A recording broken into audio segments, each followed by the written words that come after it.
Sejam todos bem-vindos ao nosso curso. No módulo anterior, nos apropriamos das noções básicas do orçamento público e dos recursos financeiros. Nesse módulo, o nosso principal objetivo será entender como executar tais recursos para que alcancemos os resultados de forma eficiente, eficaz e efetiva.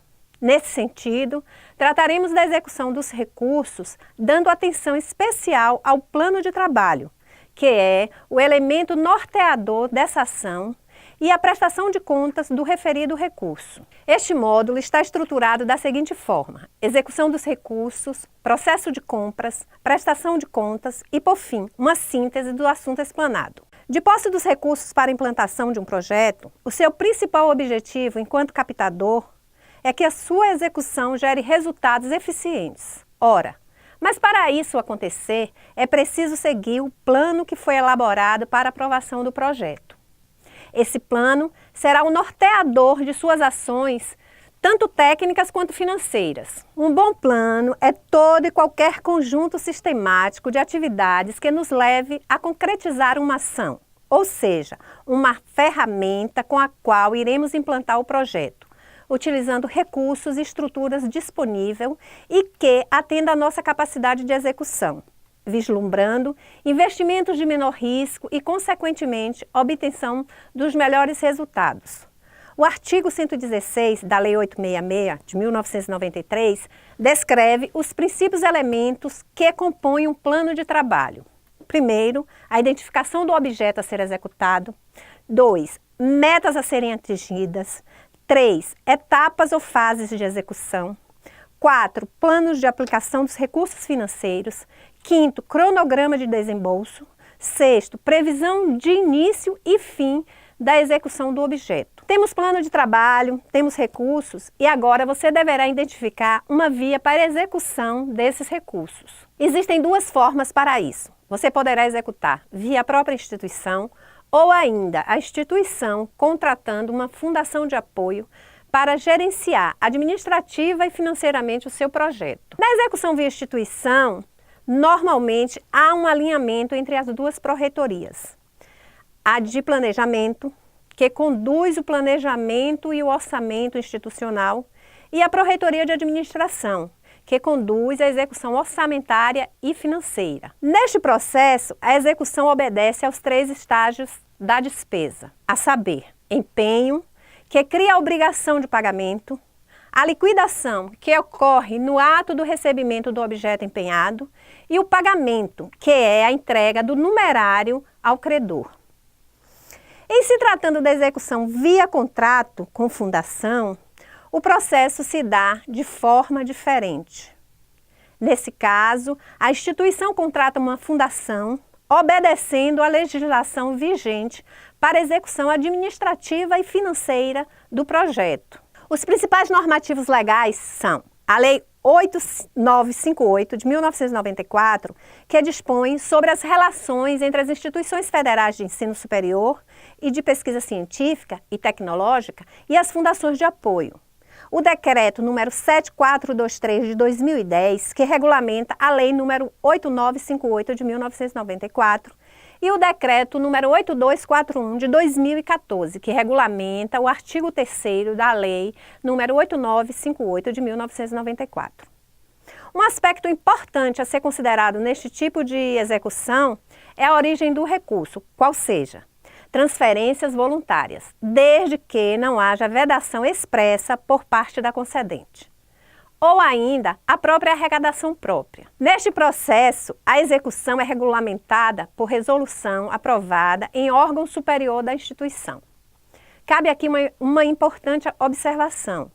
Não tratamos nesse curso do termo de outorga, visto que os recursos ingressam diretamente em conta específica aberta em nome do docente pesquisador. Agora que já sabemos as vias de execução dos recursos, você deverá entender como ocorre o processo de compras. Digamos que você tem uma receita e deseja preparar um prato. Ora, a sua primeira ação será comprar os ingredientes, correto? Correto. É mais ou menos assim que funciona na execução dos recursos de um projeto. Você tem os recursos, tem um plano de trabalho aprovado e agora precisa comprar os insumos para o desenvolvimento do projeto.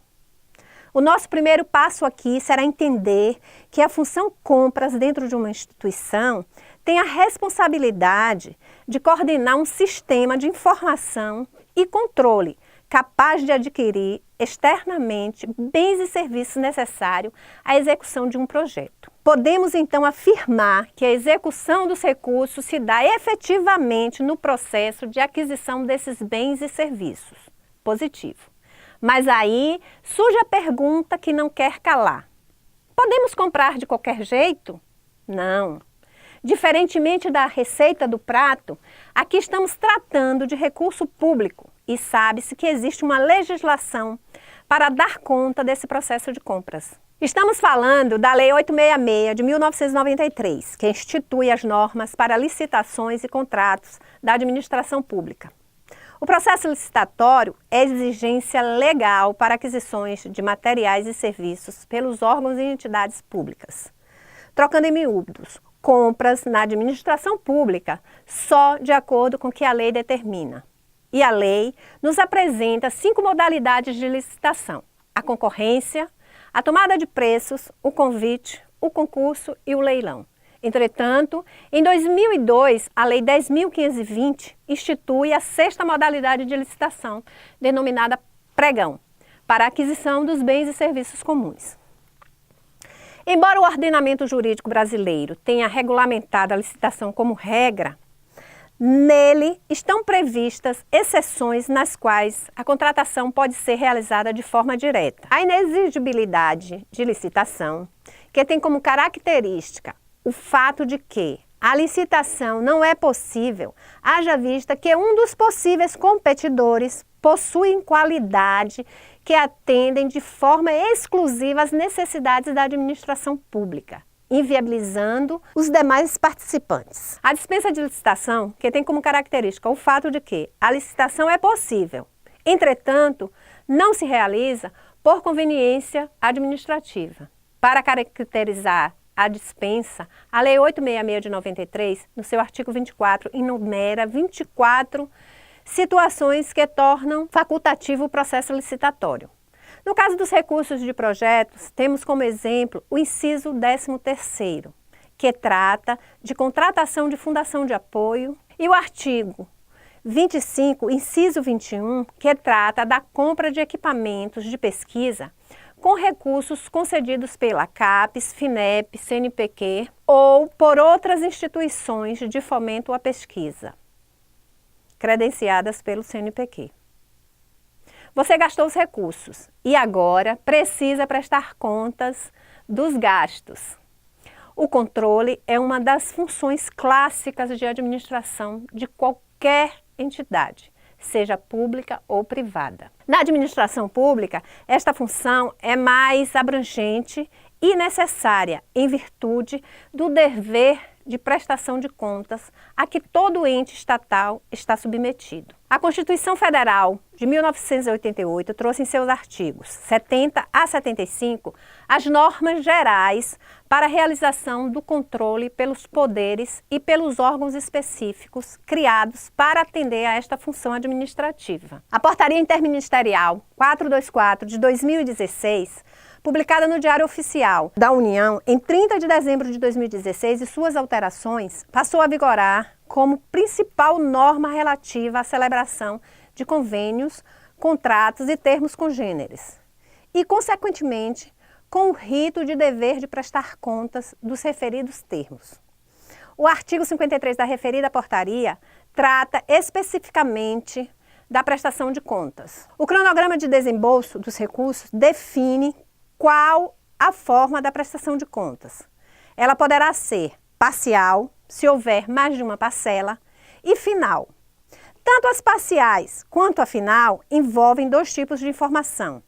O primeiro, informações físicas, tem o objetivo de avaliar o desenvolvimento do projeto e o cumprimento do objeto pactuado. As financeiras têm o objetivo de avaliar a correta e regular aplicação dos recursos repassados pela concedente, os da contrapartida indicado pelo convenente e os auferidos com aplicação no mercado financeiro, quando for o caso.